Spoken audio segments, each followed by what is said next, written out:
በካናዳ ሕይወት የሚጀምረው በብርድና በበረዶ ውስጥ ነው።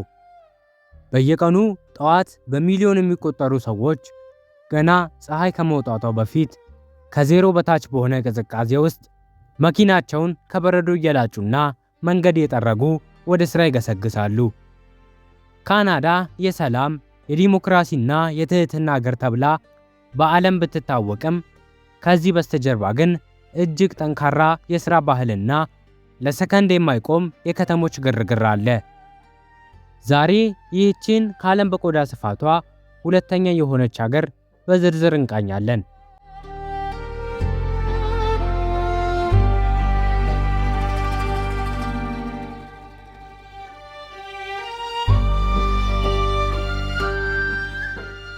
ካናዳውያን በዓለም አቀፍ ደረጃ እጅግ በትህትናቸው እና ለሰው በማዘናቸው ይታወቃሉ። ሶሪ ወይም ይቅርታ የሚለው ቃል በካናዳ ጎዳናዎች ላይ እንደ ሰላምታ በብዛት የሚሰማ ሲሆን ይህም ማህበረሰቡ በመከባበርና በሰላማዊ አብሮ መኖር ላይ የተገነባ መሆኑን ያሳያል። ይህ የትህትና ባህል በሥራ ቦታ፣ በትምህርት ቤትና በማህበራዊ ግንኙነቶች ውስጥ ትልቅ ቦታ የሚሰጠው በመሆኑ አዲስ ወደ አገሪቱ ለሚገቡ ስደተኞች በቀላሉ እንዲላመዱ ትልቅ ዕድል ፈጥሯል። ሌላው የካናዳ አኗኗር መገለጫ ባህል አቀፍነት ነው።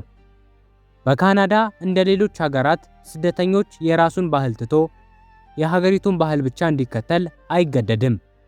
ይልቁንም የራሱን ቋንቋ፣ ምግብና ሃይማኖት ይዞ ካናዳዊ እንዲሆን ይበረታታል። በዚህም ምክንያት እንደ ቶሮንቶ ባሉ ትልልቅ ከተሞች ውስጥ በአንድ ጎዳና ላይ የተለያዩ የዓለም ባህሎች፣ የምግብ አይነቶችና ፌስቲቫሎች ጎን ለጎን ሲንጸባረቁ ማየት የተለመደ ክስተት ነው።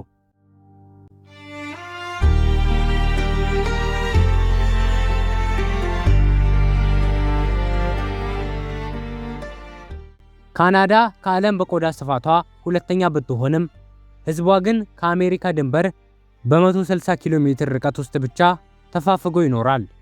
ይህም የሆነበት ምክንያት ወደ ሰሜን በሄድን ቁጥር መሬቱ ካናዲያን ሺልድ በሚባሉ አለቶች የተሸፈነና አየሩም እጅግ በጣም ቀዝቃዛ በመሆኑ ለግብርናም ሆነ ለከተማ ግንባታ አስቸጋሪ ስለሚሆን ነው።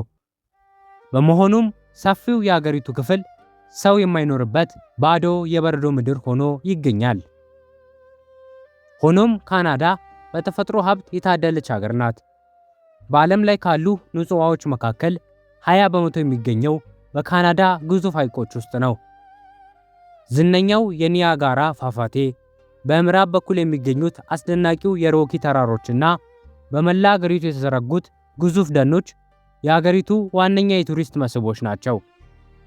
ይህ የተፈጥሮ ውበት ካናዳውያን ከቤት ውጭ በሚደረጉ እንቅስቃሴዎች እንዲሳተፉና ተፈጥሮን እንዲያደንቁ ትልቅ ዕድል ሰጥቷቸዋል።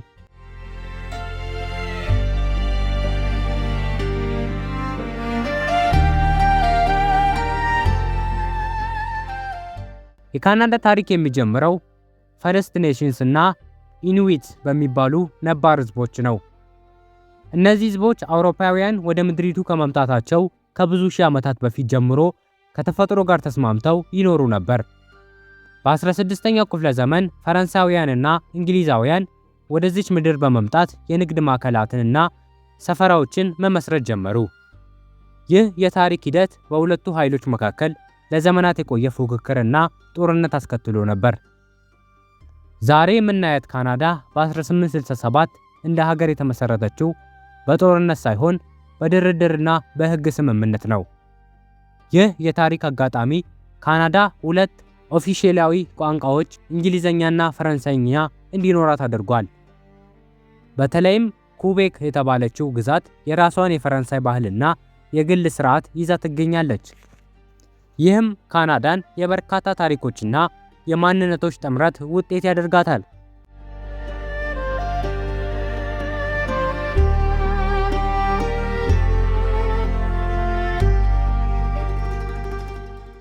ለአንድ ካናዳዊ አይስ ሆኪ ከስፖርት በላይ ብሔራዊ ማንነቱ ነው። ሕፃናት ገና መራመድ ከመጀመራቸው በፊት በበረዶ ላይ መንሸራተት ይለምዳሉ። በየሰፈሩም የበረዶ ላይ ሆኪ መጫወቻ ሜዳዎች ይገኛሉ። በክረምት ወቅት ሐይቆችና ኩሬዎች ሲቀዘቅዙ ማህበረሰቡ ሙሉ በሙሉ ተሰባስቦ ሆኪ ሲጫወት ማየት የተለመደ ነው። ይህ ስፖርት በብርዱ ወቅት ሰዎችን የሚያገናኝና አንድ የሚያደርግ ትልቅ ኃይል አለው።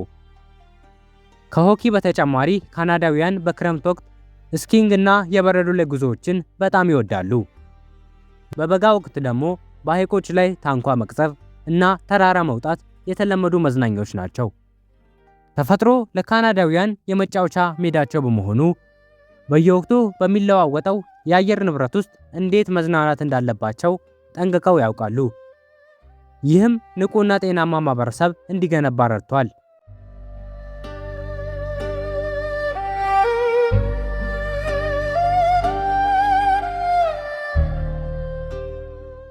ካናዳ በዓለም ላይ ካሉ የበለጸጉ ሀገራት ተርታ የምትመደበው በተፈጥሮ ሀብቷና በዘመናዊ ኢኮኖሚዋ ነው። ሀገሪቱ ከፍተኛ የነዳጅ ክምችት፣ የዩራኒየም ማዕድንና የእንጨት ውጤቶች ያሏት ሲሆን እነዚህንም ወደ ዓለም ገበያ በመላክ ትልቅ ገቢ ታገኛለች። አብዛኛው የሰው ኃይል ግን የሚሰማራው በቴክኖሎጂ፣ በፋይናንስና በጤና አገልግሎት ዘርፍ ነው። ይህም ጠንካራና የተረጋጋ ኢኮኖሚ እንዲኖራት ረድቷታል። ይሁን እንጂ ዛሬ ላይ ካናዳ ትልቅ ፈተና ውስጥ ትገኛለች። የቤት ኪራይ ዋጋና የመኖሪያ ቤት መግዣ ዋጋ ከልክ በላይ መናር ለወጣቶችና ለአዳዲስ ስደተኞች ሕይወትን ከባድ አድርጎታል። በተለይ እንደ ቶሮንቶና ቫንኩቨር ባሉ ከተሞች የኑሮ ውድነቱ ከደሞዝ እድገት ጋር የማይመጣጠን በመሆኑ ብዙዎች አኗኗራቸውን ለመምራት ከፍተኛ ትግል ያደርጋሉ። ይህም የካናዳ ህልም ላይ የራሱን ጥላ እያሳረፈ ይገኛል።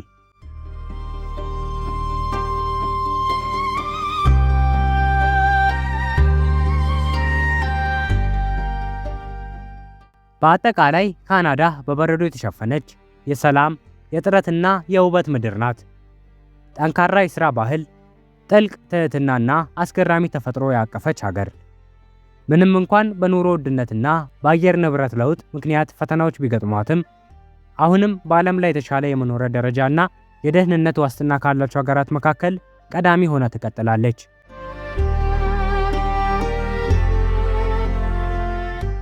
ስለ ካናዳ የነበረን ሰፊ ዳሰሳ ይህንን ይመስላል። የዛሬው ዶክመንተሪያችን ለእናንተ አዲስ እውቀት እንደሰጠ ተስፋ እናደርጋለን። በቀጣይ የትኛውን ሀገር አኗኗርና ባህል እንድንቃኝላችሁ ትፈልጋላችሁ? ሐሳባችሁን ኮሜንት ላይ አስፍሩልኝ።